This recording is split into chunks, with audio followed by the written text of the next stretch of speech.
setiap tahun itu tidak kurang dari puluhan ribu ya.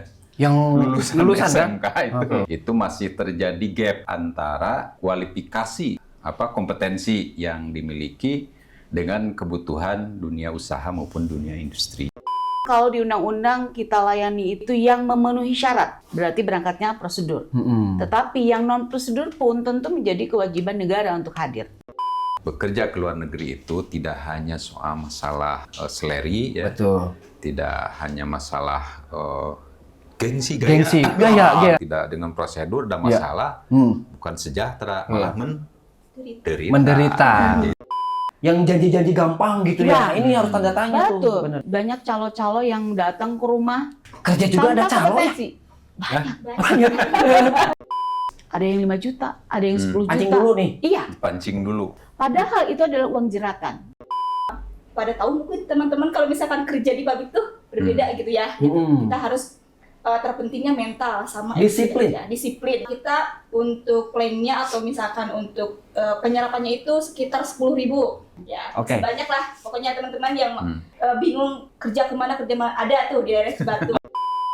Punya anak laki-laki sama perempuan sama. Betul. Iya, sama. Kadang ada gini yang ke luar negeri, Bu ya, berangkatnya laki-laki pas pulang cewek. Ada yang kayak gitu ya? Bu, ke luar negeri aman nggak kalau kerja ke luar negeri?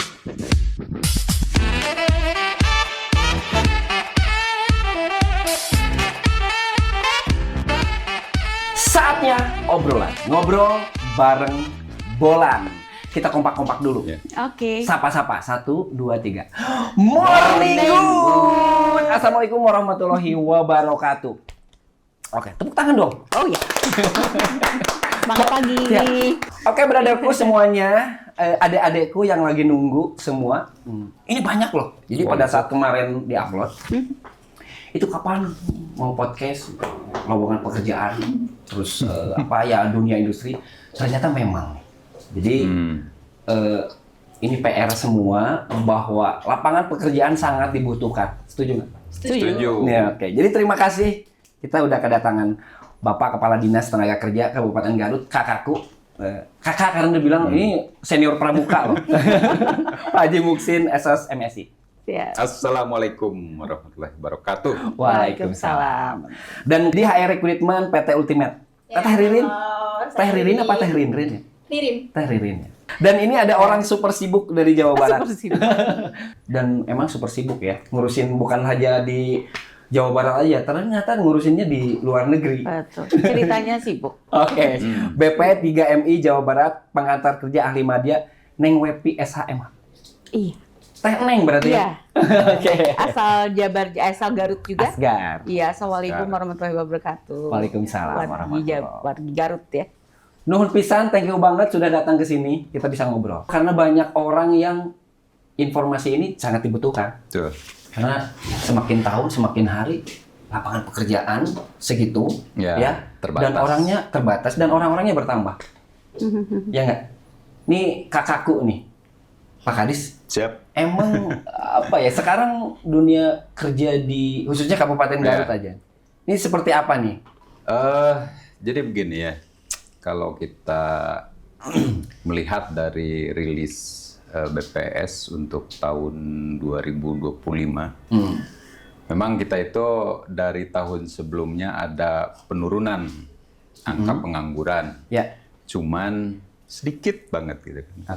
Dulu tahun 2024 itu angka pengangguran kita itu ada di 6,96. Nah, sekarang rilis kemarin BPS itu ada di angka 6,54%. Jadi secara statistik ada penurunan tapi dikit banget gitu kan. Nah, jadi memang itulah kondisi dan menjadi salah satu pekerjaan rumah kita bagaimana kita bisa menyelesaikan angka pengangguran ini.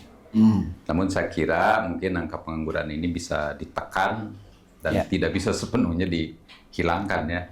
Ya, karena kan ada gap antar generasi. Ya. Misalnya sekarang kalau ada pertumbuhan penduduk ya berarti kan SDM-nya semakin bertambah Betul. Nah, ini tidak seiring ataupun tidak secara bersamaan dengan tumbuhnya ekonomi, kan kadang-kadang fluktuasi seperti itu. Untuk menurunkan pengangguran ini, Ya. sementara di Snaker apa aja? Jadi begini, kalau kita bicara untuk menekan angka pengangguran, tentunya ini tidak bisa dilakukan hanya dengan satu sisi saja. Dalam artian ini harus dikerjakan mulai dari mulai dari hulu ke hilir gitu kan, end to end. Ya. Mulai dari menyiapkan kompetensi sumber daya manusianya, kemudian juga meningkatkan lapangan kerjanya juga kan. Nah itu perlu, karena ya saya kira mungkin kita terus saja menggenjot, memoles kompetensi sumber daya manusia. Tapi di sisi lain misalnya lapangan kerjanya terbatas, itu kan juga bakal terjadi istilahnya ada gap juga gitu kan. Untuk hal ini tentunya kita harus ada kolaborasi lah, pentahelik ya. Jadi tidak bisa dilakukan oleh Dinas Tenaga Kerja saja ya. Karena lapangan kerja ini kan untuk sekarang ini cukup banyak dan beragam. Betul. Nah, termasuk sekarang juga khususnya generasi muda, apalagi misalnya sekarang ada SMK ya. Betul. Nah, kejuruan ya. Menengah kejuruan. Ya. Yang mana dalam Undang-Undang Sistem Pendidikan Nasional itu kan sudah dinyatakan bahwa SMK itu adalah lembaga pendidikan yang menyiapkan SDM untuk siap kerja. Nah ini kita itu banyak sekali kan, kalau tidak salah berdasarkan data itu setiap tahun itu tidak kurang dari puluhan ribu ya yang lulusan SMK itu kan. Nah itu kadang-kadang juga ya di satu sisi itu masih terjadi gap ya. Masih terjadi gap antara kualifikasi kompetensi yang dimiliki dengan kebutuhan dunia usaha maupun dunia industri. Nah, tentunya gap ini harus istilahnya diperkecil ya. Dalam artian yang pertama mungkin dari sisi sekolahnya itu bisa lebih adaptif, menyesuaikan dengan kebutuhan kerja dunia industri, dunia usaha saat ini. Kemudian juga kami dari Dinas Tenaga Kerja juga dalam rangka upskilling, keterampilan ataupun kompetensi, kemudian mengisi dari gap tersebut juga kita mengadakan pelatihan-pelatihan yang short course itu kan. Itu dalam bentuk pelayanan ya? Itu dalam bentuk pelayanan. Sehingga kami memiliki UPT Balai Latihan Kerja. Ya, seperti itu. Kemudian kita juga dibantu oleh lembaga pelatihan kerja. Kan sekarang banyak tuh. Nah, lembaga pelatihan kerja yang mana kita juga terus berkolaborasi, kemudian kita juga membantu agar kualifikasinya itu sesuai gitu. Sesuai kualitasnya dengan, output SDM-nya itu agar istilahnya disesuaikan dengan kebutuhan kerja yang ada saat ini. Itu tadi menarik tuh, ada kolaborasi dengan beberapa. Ini kebetulan ada BP3M. Ada kolaborasi dengan Dinas Tenaga Kerja? Tentu. Apa aja itu? Kolaborasinya ini kan BP3 ini punya tusi memberikan layanan terkait penempatan dan perlindungan. Di Undang-Undang 18, tusi dari pemerintah baik itu pusat, provinsi, daerah, sampai ke desa, itu diharuskan kolaborasi dan sinergi. Misalkan saja di penempatan, itu proses awal itu di Disnaker Kabupaten Kota dengan proses ID pendaftaran si calon itu ID-nya di Disnaker Kabupaten Kota. Tahapan selanjutnya nanti tahapan akhirnya itu ada begitu banyak instansi terkait yang terlibat di sistem. Jadi proses penempatan itu dikunci melalui Cisco P2MI. Jadi instansi terkait ada di situ, imigrasi ada di situ, di Sukcapil ada di situ. Termasuk di BP3 tahapan akhir melakukan OPP, pembekalan akhir keberangkatan itu di kami dikunci dengan EPMI, tanda identitas si CPMI berangkat secara resmi itu ada calon pegawai. EPMI, betul.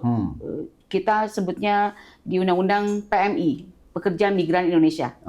Kalau mungkin dikenal dulu TKI ya Pak ya? TKI. Kayak gitu. Sekarang adalah PMI. Diganti nama? Diganti nama sesuai dengan Undang-Undang 18 tahun 2017 seperti itu. Jadi sinergi tidak hanya di penempatan, tapi perlindungan pun perlindungan itu kan sangat lengkap kepada PMI. Perlindungan itu mencakup fase pra keberangkatan, masa penempatan dan juga purna penempatan. Semua pada fase perlindungan itu melibatkan tadi antara KL, kementerian, lembaga, instansi terkait di provinsi, kabupaten, kota, dan sampai ke desa. Jadi itu sudah sangat lengkap mengatur dan alhamdulillah di Jabar ini sinerginya sangat luar biasa. Keren. Sangat guyup. Guyup ya? Guyup banget lah istilahnya. Tidak mengedepankan keterbatasan masing-masing ya Pak. Betul. Tetapi bagaimana kita hadir untuk memberikan perlindungan kepada warga Jabar khususnya Garut. Seperti itu. Emang tugasnya BP3MI itu apa sih Bu? Tugas pokoknya itu? Iya, tugas pokoknya banyak. Tapi sesuai di undang-undang bahwa kami ini wakil dari Kementerian Pekerjaan Migran, Kementerian Pelindungan Pekerjaan Migran Indonesia. Jadi kami itu ada balai yang ada di daerah di Provinsi Jawa Barat. Tusinya memang terkait memberikan layanan penempatan dan perlindungan. Nah, layanan perlindungan itu dipecah lagi. Tadi saya sebutkan bahwa perlindungan itu fasenya banyak. Baik itu perlindungan pra, masa, dan purna. Kalau di pra, masa misalkan layanan bagaimana memberikan informasi peluang kerja. Dan peluang kerja itu diberikan informasinya tidak oleh hanya kami saja, tapi di Disnaker Kabupaten juga. Kota, provinsi, kabupaten, kota. Memberikan informasi peluang kerja yang aman, yang ke luar negeri itu seperti apa. Terus juga informasi terkait job-job di PT3MI atau melalui skema G2G yang ada di kami misalkan di BP3MI juga itu terinformasikan. Terus layanan aduan, misalkan PMI-nya diberangkatkan secara non prosedur, ada aduan misalkan ilegal, bilang gitu ya? Berada di penampungan, misalkan kita lakukan pencegahan, itu juga salah satu perlindungan pra penempatan. Kalau perlindungan di masa penempatan memang semuanya di ranahnya perwakilan. Tetapi ketika misalkan ada masalah, ada terkait hak-hak PMI yang memang tidak terpenuhi, itu kita BP3 dan juga di Disnaker Kabupaten Kota wajib hadir. Begitupun kalau di layanannya banyak, tentu tidak cukup disebutkan satu-satu. Tapi nanti episode berikutnya. Siap. Nah, untuk perlindungan purna pun itu misalkan seperti kepulangan, kepulangan kita fasilitasi baik PMI-nya. Memang kalau di undang-undang kita layani itu adalah PMI itu yang memenuhi syarat. Berarti berangkatnya prosedur. Tetapi yang non prosedur pun tentu menjadi kewajiban negara untuk hadir. Jadi walaupun ada masalah tetap ditangani. Kepulangan. Meskipun mereka ya maksudnya berangkat ilegal. Betul.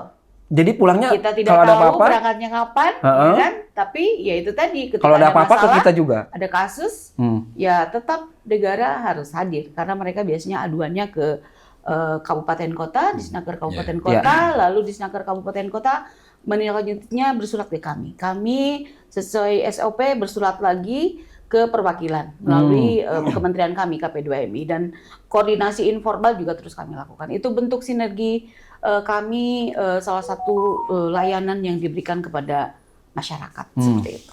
Emang di Garut sendiri Pak Kadis banyak juga, maksudnya yang bermasalah gitu.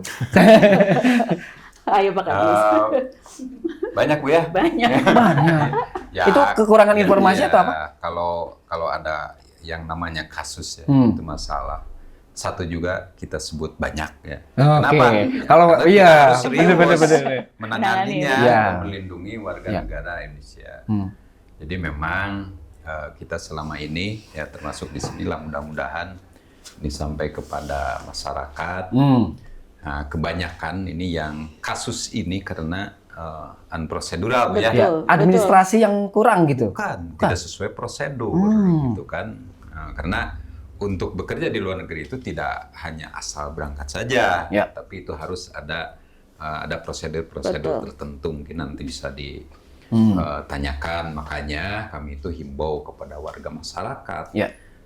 yang animonya memang cukup tinggi ke Ya, ke luar negeri. bekerja ke luar negeri itu ya dengan apa ya istilahnya tanda kutip mungkin karena penghasilannya dianggap lebih dari Betul. yang ada di dalam negeri. Hanya saja ya tentunya ini harus menjadi pembelajaran Ya. khususnya edukasi untuk masyarakat bahwa bekerja ke luar negeri itu tidak hanya soal masalah seleri ya, Betul. tidak hanya masalah gengsi gaya. Gengsi, gaya. Saya dulu pengen ke luar negeri. Gitu, iya. Seperti itu. Tapi kita juga harus dapat memperhatikan Oke. keamanan dan keselamatan, Iya. kenyamanan. Karena kita kan untuk bekerja itu kita itu ingin mendapat agar kebutuhan terpenuhi ya. Iya. Kepenuhi Iya. lahir batin tujuannya adalah kesejahteraan, Betul. kebahagiaan. Betul. Terus kita Iya. keluar negeri tidak dengan prosedur dan Iya. masalah, bukan sejahtera, malah Menderita. Jadi jangan seperti itu. Padahal ya. Kak, Pak Kadis di sini juga banyak ya potensi-potensi ya. Maksudnya perusahaan-perusahaan banyak nggak perusahaan yang besar di Garut? Ya kalau sekarang kebetulan kan Garut ini sedang tumbuh ya. Oke. Industri-industri. Banyak pabrik-pabrik tuh. Ya, yang menciptakan lapangan kerja banyak. Ya. Jadi khususnya untuk industri manufaktur. Ya. Ya alhamdulillah. Mudah-mudahan nanti ke depan juga kebutuhan. Kita kan supply, tadi berbicara masalah ketenagakerjaan, kita bicara dari hulu ke hilir. Betul. Kan berarti ada yang mensuplai, nanti ada yang demand-nya. Ya. Ya, demand-nya kan nanti dunia industri dan dunia Ya. usaha seperti Ini dunia industri nih, PT Ya, Ultimate ya, kan? ya. Benar nggak? Salah satunya. Salah satunya. Ini Betul. menyerap berapa kerja Oke. saat ini? Karena PT Ultimate ini yang di Cibatu ya, yang baru gitu ya. Kita untuk klaimnya atau misalkan untuk penyerapannya itu sekitar 10.000. 10.000 mungkin itu termasuk 10.000 orang. Oke. Gitu. Mungkin sekarang sudah berjalan ya. Dari sekarang sudah berjalan, kita itu dari 2023 itu mulai ada sebagian gitu ya yang udah bekerja gitu ya. Sampai saat ini kita sudah ada 3.863 orang. Berarti 7.000 lagi ya? 7.000 lagi itu. Berat. Banyak nih. Kasih info ke teman-teman. 7.000 lagi. Masih 7.000 7.000. tuh. Oke. Kita tuh sebenarnya kayak sambil gedungnya juga belum beres tuh. Jadi kita Oke. sambil Jadi berjalan progress. gitu ya. Itu maksimalnya kita 10.000. Insya Allah Setahun. mungkin 2 tahun lagi. Oh. 2 tahun. Oh, masih panjang ya kan? Masih panjang. Masih bisa Oh. disiapkan. Iya, iya. Iya. Ya, Oke. banyak lah. Pokoknya teman-teman yang masih bingung Oke. kerja kemana ada tuh di daerah Cibatu. Oh, Paling baru. itu di industri apa itu? Industri itu Alasaki ada. Alasaki? Kebetulan kita ada 2 brand gitu. Jadi di sana itu ada sepatu sama sendal. Oke. Bu, dari BP3MI ini mantau juga ke perusahaan-perusahaan langsung interaksi dengan perusahaan.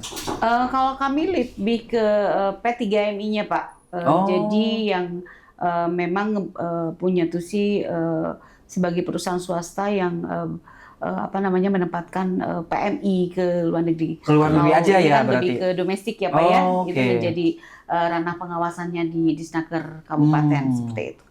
Oke. Kalau kata ini ada orang itu mau berangkat ke luar negeri, BP3MI dulu apa dari Dinas Tenaga Kerja dulu yang mantau? Untuk calon, Untuk calon. rekrutan calon. Rekrutan calon. Jadi PMI itu memang sebelum ke sana sebenarnya tadi menarik terkait apa sih yang menjadi syarat dan dokumen yang diharuskan. Ya. Itu juga warga Garut harus tahu nih seperti itu. Jadi sebenarnya syarat mutlak di undang-undang bahwa penempatan ke luar negeri itu, Ya. yang pertama adalah sebelum tadi syarat administrasi yang akan saya jelaskan bahwa negara ketika di negara penempatannya tidak memiliki undang-undang terkait tenaga asing, itu tidak boleh kita menempatkan.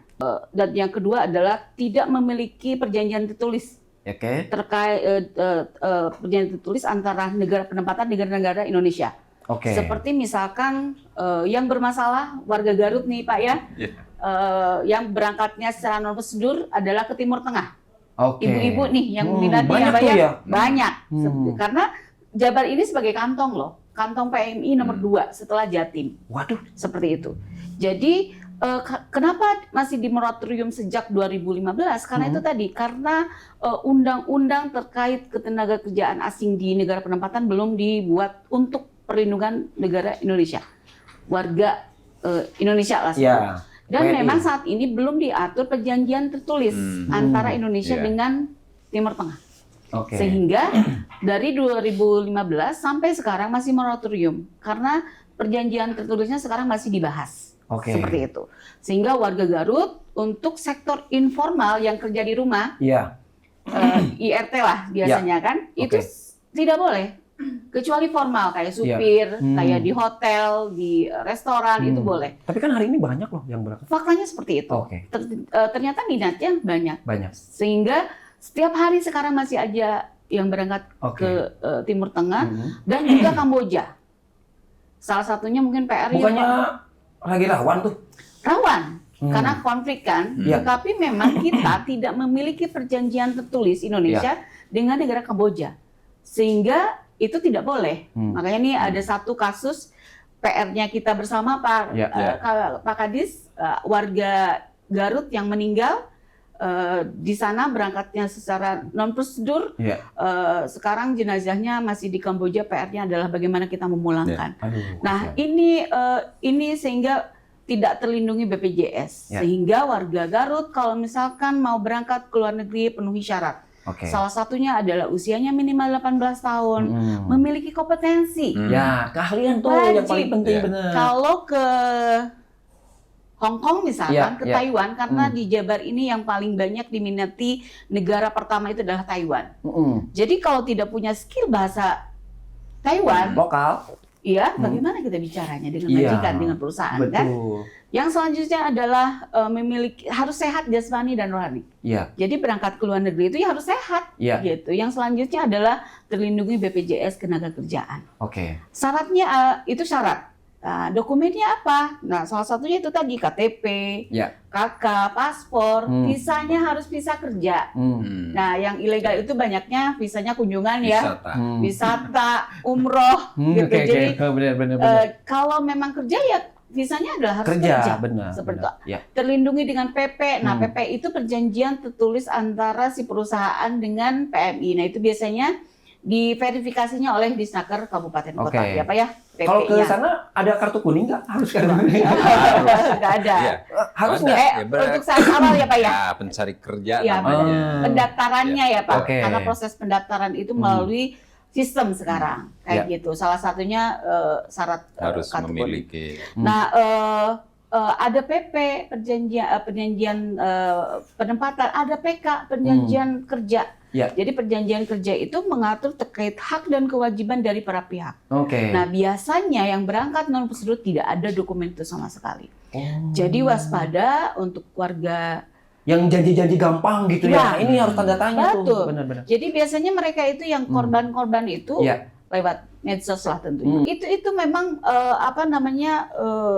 peluang-peluang yang disampaikan, kerja mudah, gaji besar, dokumen hanya KTP saja udah gampang nanti diurus. Nah, ini yang memang masyarakat atau lagi dengan cara yang konvensional.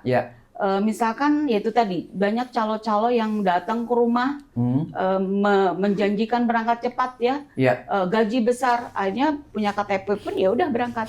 Kerja juga tanpa ada calo ya? Banyak. Kira-kira angkot aja yang calo. Iya, jadi banyak. Apalagi gini, faktor pendukung salah satu faktor dorongan para calon berangkat secara non prosedur ini kan biasanya faktor ekonomi. Nah, biasanya si calo yang khususnya misalkan mau berangkat ke Timur Tengah di contohnya, karena Garut ini banyaknya juga yang minat ke Timur Tengah ya Pak Kadis, Pak Kadis. Biasanya ini diberikan uang fit. Oke. Ada yang 5 juta, ada yang 10 juta. Pancing dulu nih. Iya. Pancing dulu. Gitu. Umpan. Sebutannya uang fit. Iya. Kayak gitu. Padahal itu adalah uang jeratan. Uang jerat. Betul. Ketika memang dia nggak jadi berangkat, dia harus mengembalikan bukan lagi 5 juta, bukan lagi 10 juta. 2 kali lipat. Tapi 10 juta, 75 juta. Wow. Ini memang jeratan, sehingga ketika calon PMI sudah sadar bahwa ini akan diberangkatkan secara non prosedur, sudah sadar nih, dia kabur, dia akan dijerat oleh si calo ini, sindikat ini, harus mengembalikan. Iya. Karena faktor ekonomi, nah, ya berangkat juga untuk kebutuhan keluarga. Nah, bagaimana cara mengembalikan sehingga tidak berdaya untuk ya sudah ngikutin. Oke. Gitu. Mungkin Mau Pak tidak Kadis mau, di Kak. Garut juga seperti itu ya, Pak Kadis gitu. Jadi ini yang memang pola-pola sindikat yang jeratan hutang inilah dari uang fit yang menjadi uang proses penempatan, biaya penempatan biasanya yang harus dikembalikan. Nah, ini sehingga ketika kita melakukan pencegahan pun pada fase perlindungan keberangkatan, salah satu kegiatan atau layanan yang kita berikan pencegahan, kita cegah, kita pulangkan sampai dasar dengan anggaran negara tentunya, dan koordinasi dengan daerah juga. Itu tadi, ketika sampai rumah, seminggu lagi telepon kita, ternyata udah di negara penempatan yang memang masih dimonitoring. Nah, ini yang memang harus waspada, termasuk yang muda-muda ini. Salah satunya adalah ke Kamboja yang memang tidak boleh. Itu ada beberapa negara yang kita warning, yang kita cut. Salah satunya adalah Kamboja, terus juga Timur Tengah yang memang ada 19 negara, khususnya termasuk Vietnam juga, yang salah satunya adalah di moratorium sejak 2015 untuk yang Timur Tengah ya. Tetapi sektor informal ya, kalau formal supir di hotel itu boleh. Bu, sorry, kalau penempatan itu tadi Ibu bilang bahwa kita yang ngurusin penempatan. Emang yang dipilih sama BP3MI atau mereka sendiri pengen ditempatkan di sini gitu? Ya, kalau berbicara minat tergantung dari si calonnya. Kayak gitu. Nah, sebenarnya sebenarnya sangat mudah kalau calon ini ingin berangkat ke luar negeri. Carilah informasi yang sebaik-baiknya, carilah informasi berangkat kerja ke luar negeri secara aman. Itu datang saja ke pemerintah. Oh, yang terdekat kan? Betul, yang terdekat di Snaker atau misalkan biasanya kami di daerah ada LTSA. Kalau misalkan di Garut belum ada ya Pak, ada MPP, ada wakil kita juga di mall pelayanan publik, betul itu juga ada, atau melalui sistem siskopd.co.id atau siap kerja juga ya Pak ya. Betul Dan juga. itu kalau yang di Garut sendiri Kak, bagaimana nih mendapatkan informasi untuk lowongan pekerjaan ini? Jadi ya betul. Jadi gini, kita di Disnaker ini kan salah satunya adalah bagaimana membuka perluasan kesempatan kerja. Jadi ada kerjanya domestik dalam negeri, kemudian ada kerja ke luar negeri. Nah, untuk mendapatkan informasi-informasi tersebut ya. Jadi kan sekarang sudah online nih ya. Jadi silahkan dibuka di sistem betul, ya, di Sisko. Kemudian di kita juga ada siap kerja Kemenaker Go ID. Nah, di sana kan di sana udah lengkap ya, mulai dari lowongan kerja dalam negeri, skup nasional, kemudian kesempatan kerja di luar negeri juga ada. Jadi tinggal nanti secara prosedurnya, jadi adik-adik atau kakak-kakak, teteh-teteh ya, yang ingin dapatkan kerja itu pertama itu buat dulu kartu AK1 ya. Kartu kuning. Kartu kuning. Nah, dulu terkenalnya kartu kuning karena warnanya kuning. Padahal sekarang udah putih. Udah putih. Nggak kartu putih ya Pak ya. Nah, itu dengan maksud agar tercatat. Jadi kita juga nanti menggali potensinya ya. Nah, barangkali nanti ada lowongan ya kita juga bantulah untuk bisa menyalurkannya. Karena sampai saat ini karena kita itu Dinas Tenaga Kerja Bu ya. Betul. Ini sering juga yang telepon langsung ke saya, ke Bu Kabid. Ya. Pak tolongin cariin lowongan kerja. Oke. Bahkan ada yang lucu. Gimana? Pak tolongin ya pekerjaan yang hari Senin sampai Jumat libur, Sabtunya gajian. itu bagus, itu bagus. Kak, emang kartu kuning sepenting apa sih? Ya, Harusnya penting, memang ya. mungkin kayak gini. Bisa online kah? Iya. Karena kan ini jadi masalah loh. Ya. Ngantri, ya nggak? Ya betul. Jadi untuk pembuatan layanan AK itu dimaksudkan adalah untuk kita itu menjaring basis data ya, basis data. Jadi angkatan kerja yang mencari kerja tahun ini berapa nih ya, yang sudah tersalurkan berapa gitu kan. Oke. Kemudian kita juga butuh dengan data itu adalah untuk memetakan kompetensinya juga kan. Nah, untuk pembuatannya sangat mudah ya, karena kita juga sekarang membuka layanan di mall pelayanan publik ya, di yang Simpang 5. Simpang 5 ya.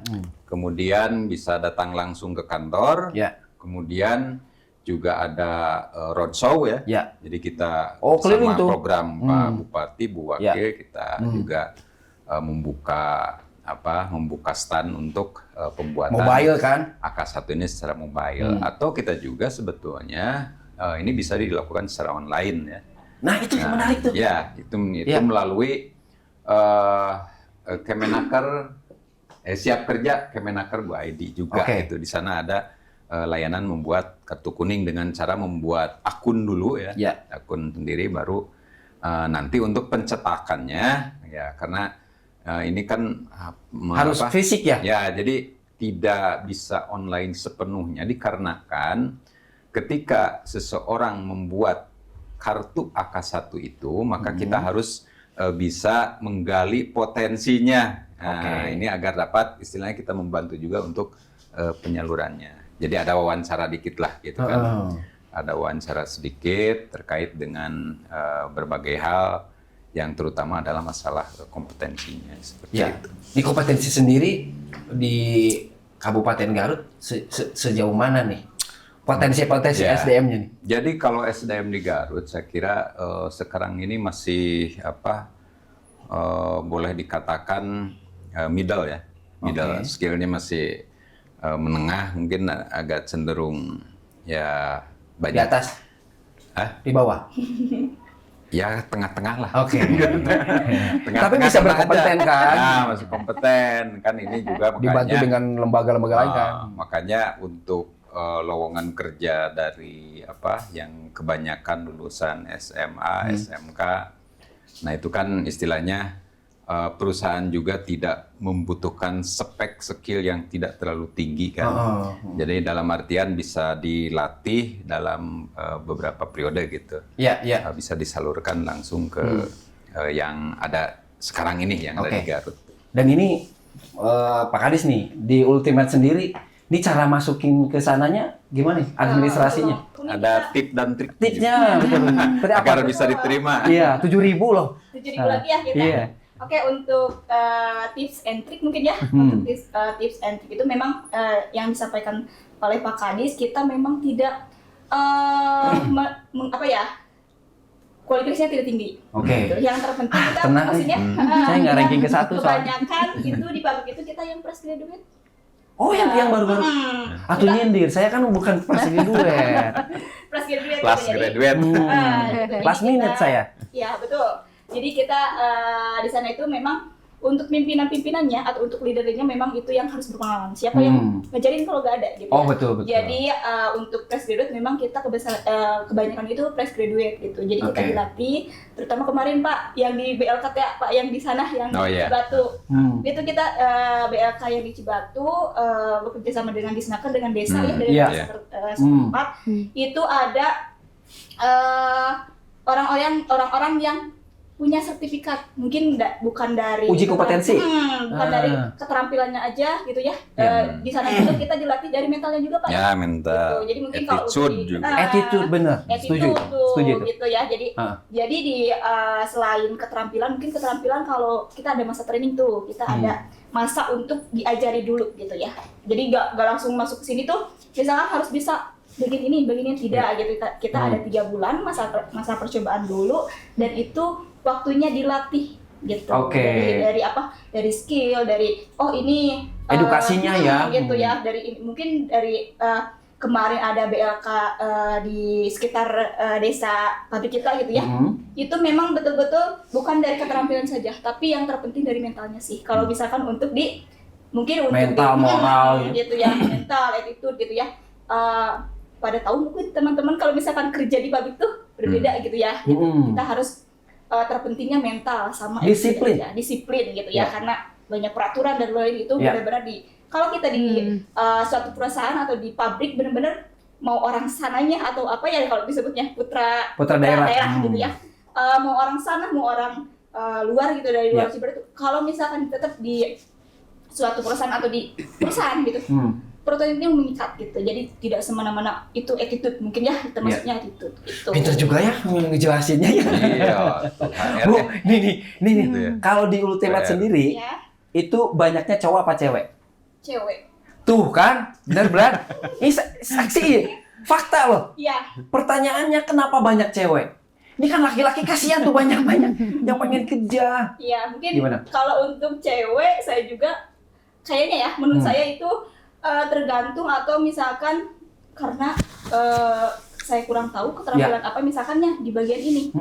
Ini kayaknya kalau untuk cowok dengan alasan-alasan ini mungkin gitu ya. Misalkan nih di bagian sewing gitu ya. Kalau di sewing ya kebanyakan juga cewek yang bisa jahit ya. Jadi ada yang cowok bisa juga. Saya juga bisa jahit loh. Oh ya boleh. Itu mungkin seperti di sewing gitu ya. Kebanyakannya cewek, dan memang kebanyakan cewek ya udah cewek gitu. Tapi ada beberapa departemen atau beberapa posisi yang misalkan stock fit, printing, itu banyaknya cowok tuh. Jadi cowok ke otot ya? Lebih ke tenaga mungkin ya. Oh gitu ternyata. Saya harus fitness dong kalau gitu. Iya. Oke. Ultimate sendiri berapa persen untuk cowok dan ceweknya? Kalau untuk cewek, kalau sampai full ya, sampai full 10.000 mungkin ya. Mungkin terhitungnya 7.000, 3.000. Ya. Nanti gini aja, kamu pakai ini aja, pakai gamis. Ya. Jadi kalau boleh menambahkan ya. Jadi komposisinya banyak wanita. Ini jangan dijadikan sebagai satu skeptis lah istilahnya. Karena begini. Diskriminasi. Nah, ini sebetulnya bukan diskriminasi. Bukan kan? Ini jadikanlah satu tantangan. Ya, kenapa misalnya sekarang laki-laki kan sebagai kepala rumah tangga, misalnya selerinya mau sama dengan yang perempuan. Jadi artinya si laki-laki itu harus lebih istilahnya melebihi keterampilan istilahnya yang wanitanya ya. Jadi biar keterampilannya lebih tinggi, nanti mendapatkan pekerjaan yang selerinya lebih tinggi ya. Kayaknya seperti itu ya. Karena terkait dengan latar belakang itu kita juga bukan berarti ini satu diskriminasi ya. Nah, tapi itu sudah merupakan satu kebijakan perusahaan gitu ya. Atau mungkin gara-gara karena cewek emang nggak banyak maunya. Enggak juga. Oke juga ya. Padahal banyak maunya ya. Tepatnya perempuan lebih banyak kelebihannya itu aja. Laki-laki perempuan ini memiliki kesempatan iya aja. sama. Cewek kan selalu benar. Mudah-mudahan nanti lebih banyak lah industri yang tumbuh di Garut ini juga nanti akan memberikan kesempatan untuk bisa bekerja untuk para kaum pria ini. Betul. Ini jadi tadi ngobrolin tentang uji kompetensi, keahlian, skill. Bu, ini tadi ringan loh. Jadi kita bisa ada pelatihan atau apa gitu kan. Kalau ke luar negeri memang kita harus benar-benar harus benar-benar siap pakai gitu. Benar nggak? Ya, tadi undang-undang mensyaratkan bahwa harus setiap CPNB harus memiliki skill. kompetensi. Ya. Itu disyaratkan, di syarat dan juga dokumen. Di syarat itu harus memiliki kompetensi, di dokumen harus memiliki sertifikat kompetensi. Oke. Jadi itu hal yang harus, karena kita memang harapannya memberangkatkan itu PMI yang memang punya kualitas, skill, keterampilan seperti itu. Dan itu bagi PMI itu sebelum berangkat, contohnya saja misalkan yang sektor informal ke beberapa negara, misalkan Taiwan, Hong Kong, itu pun melalui skema P3MI harus masuk dulu LPK. Jadi skillnya, bahasanya dilatih dulu, skill jobnya juga dilatih dulu, sehingga berangkat ke luar negeri itu sudah siap. Siap kompetensinya, siap mentalnya, siap secara kesehatan jasmani dan rohaninya. Jadi memang siap. Dan semua dokumen tadi, syarat dan dokumen memang harus dilengkapi. Jadi tadi berbicara menarik, kenapa sih perempuan? Itulah lebihnya perempuan. Banyak lebihnya dalam arti bahwa ke luar negeri itu kenapa? Ke luar negeri juga sama, banyak perempuannya. Karena itu tadi ke luar negeri itu dibutuhkan perempuan itu lebih telaten, lebih ulet, lebih sabar. Nah, itu yang memang tidak dimiliki oleh laki-laki. Bukan ulet ini, ulet itu. Lebih ulet seperti itu. Jadi ke luar negeri juga memang lebih banyak yang perempuan. Seperti itu. Bu, ke luar negeri aman nggak kalau kerja ke luar negeri? Aman kalau memenuhi syarat dan dokumen yang ditetapkan pemerintah. Boleh nggak sih kerja ke luar negeri? Boleh dong. Makanya ada KP2MI, ada BP3, ada Disnaker salah satunya juga yang memang mengurus semuanya proses keberangkatan secara non prosedur. Gitu. Jadi waspada untuk warga Garut yang memang berminat, datangi, kunjungi situs-situs yang memang resmi dari pemerintah, datangi yang terdekat. Atau ke kantor Disnaker langsung. Bisa. Datang ke Disnaker. Udah siap ya pelayanan itu? Atau kami juga ada perwakilan di MPP, wakil kami BP3 ada di sini di MPP, mangga datang. Ini bagus banget nih. Jadi kita kalau seandainya nanti ada beberapa episode ke depan, di episode Gawe Yuk, channel baru kita. Kita kolaborasi nih, Bolan Film sama Dinas Pendidikan. Udah siap ya? Siap. Ini salah satu media kita untuk edukasi ya kan sekarang harus serba Digital. Medsos. Biar viral. Dan Dinas Tenaga Kerja Kabupaten Garut maksudnya udah siap, ada online, ada offline, datang ke sana? Iya, ada. Jadi di sana juga kita sering men-share terkait dengan lowongan-lowongan kerjaan dan sebagainya gitu. Jadi kita coba apa yang bisa kami mampu untuk bagaimana bisa menekan angka pengangguran ini. Karena ya kita juga istilahnya mendorong masyarakat ya. Karena kalau kita hanya mengandalkan pertumbuhan padat karya di bidang manufaktur, ya itu juga kan istilahnya lahan kita kan terbatas juga kan. Ya, paling nanti maksimalnya mungkin berapa ribu, sedangkan kan ini terus tumbuh. Makanya sesuai dengan kondisi dan potensi Kabupaten Garut ini kan di sektor pariwisata, kemudian sektor pertanian, kita juga punya laut kan, punya laut, gunung, rimba laut, gunung. Jadi berdasarkan potensi-potensi tersebut, mungkin kita juga harus bisa mendorong pertumbuhan di bidang UMKM. Usaha menengah kecil itu ya. Kemudian juga di sisi TKM disebutnya, tenaga kerja mandiri. Tenaga kerja mandiri. Nah, itu wirausaha, wirausaha sendiri. Nah, saya kira kalau misalnya pertumbuhan UMKM-nya juga pesat, nah itu akan lebih banyak penyerapan untuk lapangan kerja. Dan kita juga harus dorong nanti juga anak bolannya. Itu dorongnya jangan cari kerja, jadi pengusaha. Benar.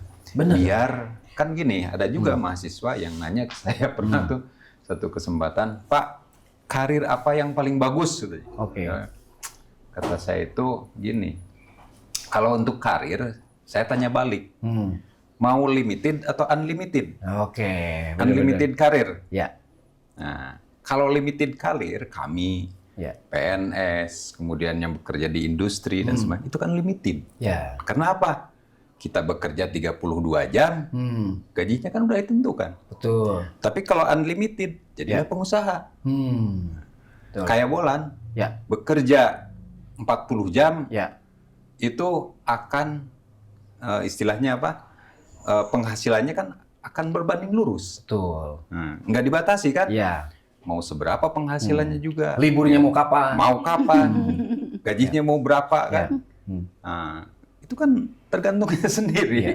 Kemudian bisa menciptakan lapangan kerja yang lain. Tapi saya cita-cita mau ke luar negeri loh waktu itu. Ya, Ya. bagus juga. Tapi karena orang tua saya yang nggak boleh, jadi saya nggak.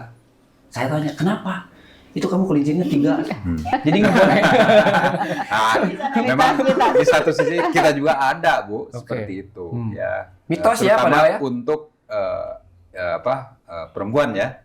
Wanita itu kan kalau di kita kan tradisi orang Sunda itu istilahnya ada Ngariung asal yang penting kumpul. Makan nggak makan gitu Ya, ya. makan nggak makan. penting Ngariung kumpul. asal nyaliwat. Kemudian kalau misalnya kan kalau punya anak wanita, Ya. jauh sedikit juga kan Ya. hariwang gitu Betul. kan. Ya gitu. Enggak loh. Ya. Sekarang punya anak laki-laki sama perempuan sama. Sama, Betul. iya, sama. Kadang ada gini yang ke luar negeri, Pak Bu ya, berangkatnya laki-laki pas pulang cewek. Ada yang kayak gitu ya? Ada kan? tit gitu udah. Iya, iya. Jadi berangkat laki-laki pas pulang, yuk. Iya. Ada nggak yang kayak gitu? Ada. Ada. Nah, terus gimana itu? Iya, itu lebih ke pengaruh lingkungan lah ya. Lingkungan, makanya. Nah, kebanyakan itu Jadi, ya ada di ya. negara saya tidak boleh menyebutkan, tapi ada. Tetapi itu Iya. tadi memang berangkat ke luar negeri harus juga disiapkan, dijaga pengaruh lingkungan Betul, iya. di negara penempatan itu kan ada komunitas-komunitas seperti itu. Jadi iya. harus waspada, pintar-pintar memilih teman yang kayak Oke. gitu sebenarnya.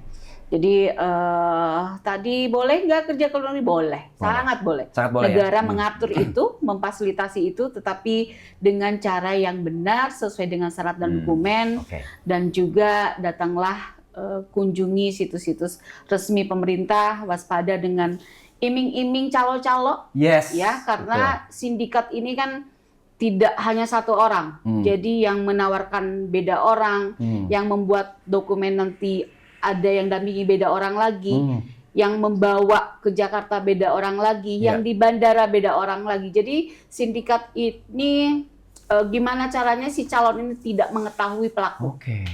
Betul. Gitu. Jadi ini waspada ketika kita para calo yang memang jelas-jelas terbukti memberangkatkan, kami BP3MI dan juga Disnaker Garut dan juga di Jawa Barat, kami tidak segan-segan untuk mendampingi korban, keluarga, untuk melaporkan ke polisi terkait si calo, terkait sindikat yang memberangkatkan. Ibu tahu orangnya? Sindikatnya? Iya, sindikat itu orang. Oh, ini. Berdasarkan keterangan dari korban. Oke. Korban menyampaikan, terus bukti-buktinya juga ada, tapi walaupun tidak semua korban juga mengetahui. Ya itu tadi, kalau tidak mengetahui, karena sindikat ini mengaburkan gimana caranya si korban ini tidak tahu. Oh, tahunya adalah calonnya si A, tetapi yang membantu ke Jakarta, yang buat dokumen, lupa lagi, tidak tahu kontaknya gitu. Jadi sehingga kita juga pemerintah mengalami kesulitan, ada kendala untuk melaporkan ke polisi si sindikat ini. Oke. Itu bisa diberantas tuh kayaknya? Bisa. Ada undang-undang TPPO dan juga undang-undang PPMI yang memang orang perorangan, calo itu kan perorangan, orang perorangan dilarang untuk menempatkan, itu ada pidananya. Oke.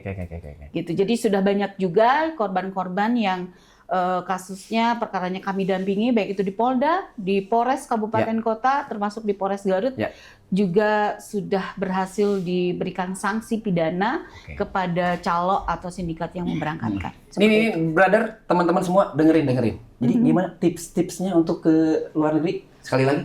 Ya, kunjungi situs-situs resmi pemerintah, baik itu siskop2mi.co.id atau Siap Kerja, datangi Disnaker Kabupaten Kota, datangi MPP, datangi LTSA, yang memang di situ banyak peluang-peluang ke luar negeri, di banyak negara. Oke. Dan itu syaratnya juga sebenarnya kalau diikutin mudah.